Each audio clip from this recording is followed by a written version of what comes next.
I, Gabriela Vidal, affirm that this evidence is of my own authorship. I have not appealed to plagiarism in any of its forms, and I established that in preparing and developing this activity, I have followed the guidelines of the Tecnológico de Monterrey Code of Ethics. Nowadays, we constantly see big companies talking about how they care for the planet or how they're taking action against climate change. But sometimes what they say and what they actually do are very different, and that's what we know as greenwashing. For this project, I decided to analyze HSBC's campaign called Net Zero by 2050, where the bank promotes its commitment to a sustainable future and helping its clients to reduce their carbon emissions. I think that this topic is really relevant because these kind of campaigns shape how people see environmental efforts. They can make us believe that companies are solving the problem even when their actions may still contribute to pollution or climate damage. Understanding how corporations communicate about sustainability helps us think more critically, question what we see, and motivate real and responsible actions that truly support the Sustainable Development Goals.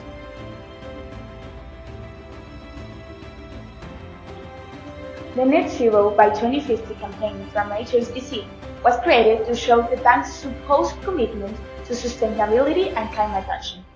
In the campaign, HSBC presents itself as a company that's helping both clients and communities to move toward a low-carbon economy, promising to reach net zero emissions by the year of 2050. They talk about financing renewable energy projects, offering green bonds, and supporting sustainable businesses. They even encourage their clients to lower their carbon footprint through the bank's investment options and financial advice. The campaign mainly targets people who care about the environment, like young professionals, investors, and companies that want to appear more sustainable. It's shared everywhere, through digital ads, social media, TV commercials, and even on HSBC's sustainability webpage. The visuals are very emotional. Happy families, clean landscapes, winter beans, and solar panels. Everything is designed to create a sense of hope and responsibility, as if HSBC were leading the way toward a cleaner future. But there is a big contradiction behind this message. Even while promoting renewable energy, HSBC still invests in fossil fuel projects all around the world. This gap between what they say and what they actually do is what raises doubts about the campaign's authenticity. And this is exactly why it's such an interesting case to analyze in terms of greenwashing, discourse, and ethical communication.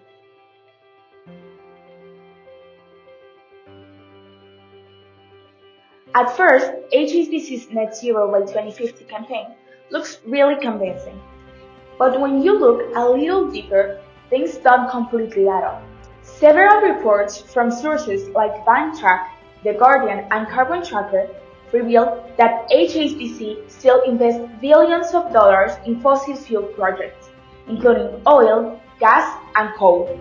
So, even though their ads make them look like environmental leaders, the truth is that the campaign creates more of an illusion of responsibility rather than a real change.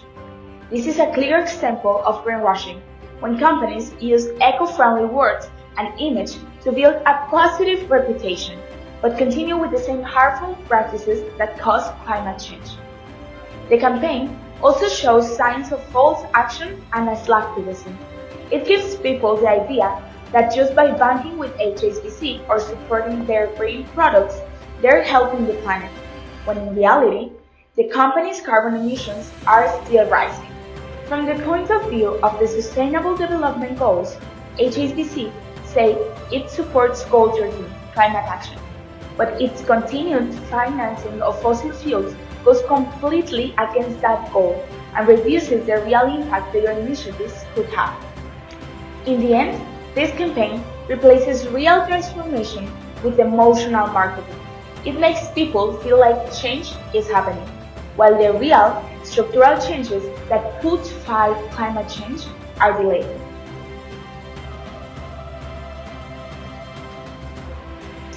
HSBC's Net Zero by 2050 campaign uses a very sophisticated kind of language, one that we call an eco-modernist discourse.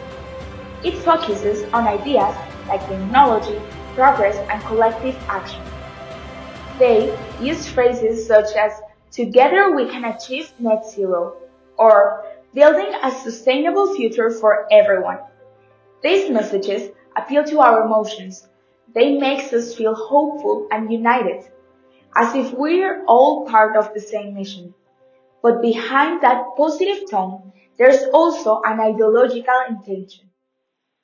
The campaign spreads the responsibility equally between people, companies, and governments, even though HSBC itself plays a much bigger role in financing fossil fuel industries.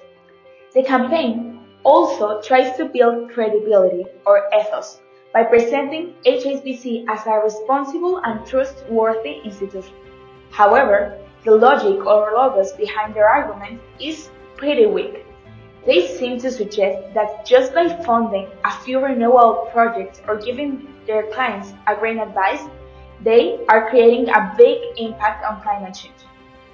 This is a false cost fallacy, because those small actions won't actually balance out the much larger environmental damage caused by their fossil fuel investment.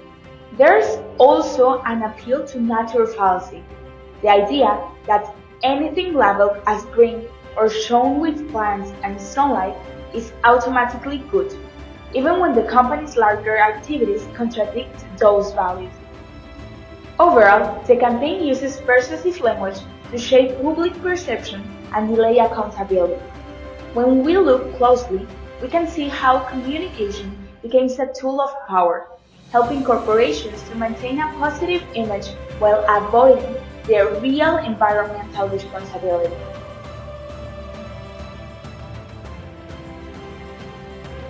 After HSBC launched its campaign, the reactions on social media were pretty mixed. Some people actually praised the bank, saying that it was great to see big financial institutions taking action on climate change. They shared positive comments about green initiatives and expressed hope that the banking sector could really make a difference.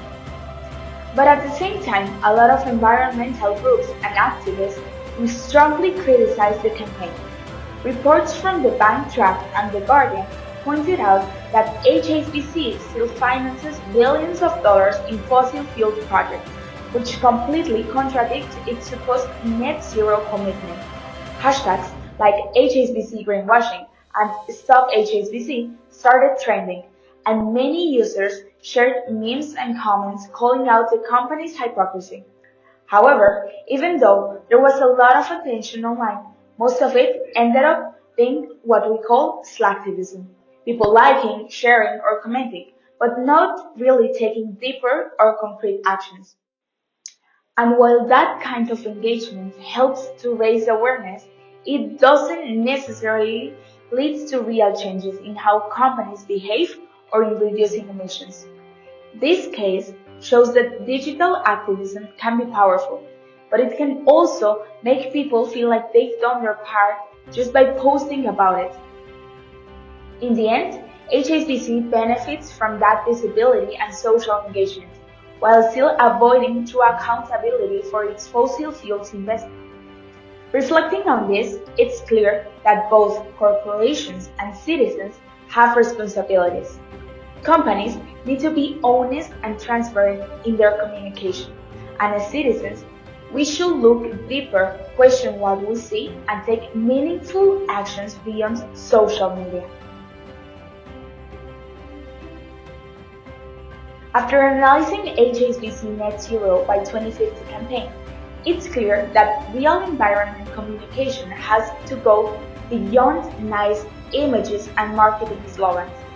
If I were to redesign this campaign, I will focus on three key principles: transparency, accountability, and measurable impact.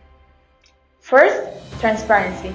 HSBC should openly report how much carbon it actually finances, not just in renewable projects, but also in fossil fuels. Real numbers, verified by independent organizations, will help to build trust and show genuine progress instead of vague promises. Second, accountability. The bank needs to take clear responsibility for its own role in global emissions, instead of spreading the blame across society. It should position itself as a true leader, financing projects that have a positive impact on the climate. And third, measurable impact. The campaign should give people real ways to participate, like supporting local renewable energy projects, helping with community reforestation, or joining transparent sustainability investment programs. My proposal to the new campaign will be HSBC Real Net Zero, one that focuses on real data, community collaboration, and honest reporting. This approach will connect with people in three powerful ways. Through ethos, by showing credibility and honesty. Through logos, by presenting clear results and solid reasoning. And through pathos, by inspiring genuine hope and participation without manipulation. By focusing on honesty and collaboration, HSBC could transform its communication from just a marketing strategy into a real tool for climate action. Analyzing HSBC Net Zero by 2015 campaign has really shown me how powerful corporate communication can be, and how easily it can mislead people when it focuses more on image than on impact. The persuasive language, emotional visuals, and messages of shared responsibility remind us that communication is never neutral. It can shape public opinion, delay accountability, and create the illusion of progress, even when real change is missing.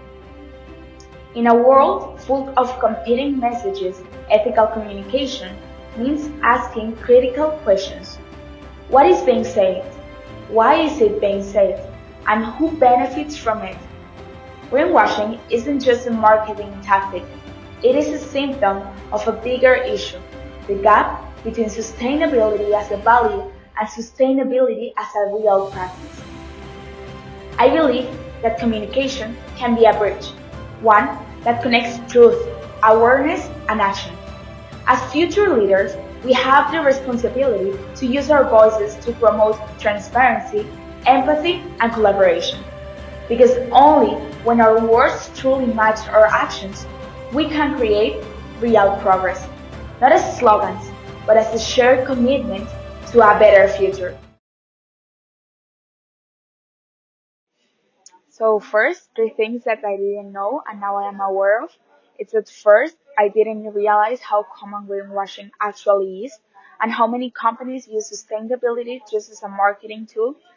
Second, I learned that even the language and the images can be used to manipulate the perception of the people, not just the data. And third, I became aware of how powerful communication is in influencing what society believes about environmental responsibility. Number two, it's two things that I want to learn more about.